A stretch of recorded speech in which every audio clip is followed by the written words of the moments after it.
আসসালামু আলাইকুম, সবাই কেমন আছেন? আশা করি ভালো আছেন। দেখেন, ইতিহাস বানাতে গিয়েছিলাম।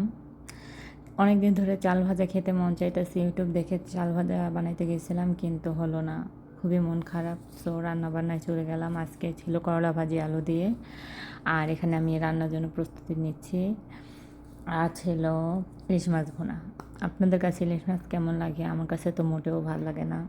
তো হাজব্যান্ডকে বলবো দেখি বাড়ি থেকে কিছু খাবার নিয়ে আসতে, কারণ আমার ইলিশ মাছ একদম ভালো লাগে না। আর আমার সবচেয়ে ফেভারিট মাছ হলো পাঙ্গাস মাছ। এখানে আমি আচ্ছা, আমি বুঝলাম না চাল ভাজাটা আমার কেন হলো না, বুঝতে পারলাম না। কী ভুল হয়েছে অবশ্যই আমাকে কমেন্ট বক্সে জানাবেন। তো এখানে আমি করলা ভাজিটা সুন্দর করে ভেজে নিব। আর আমার হাজব্যান্ড ভাজা ভাজা খুব পছন্দ করে, মানে করলাটা একদম ভাজা ভাজা হতে হবে। সো সেরকম করে হাজব্যান্ডের মন মতো বানানোর চেষ্টা করছি, কি আর করব।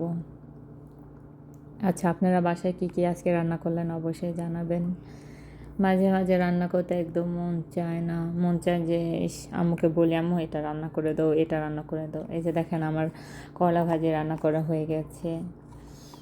আর আপনাদের বাসায় আপনারা কী কী রান্না করলেন?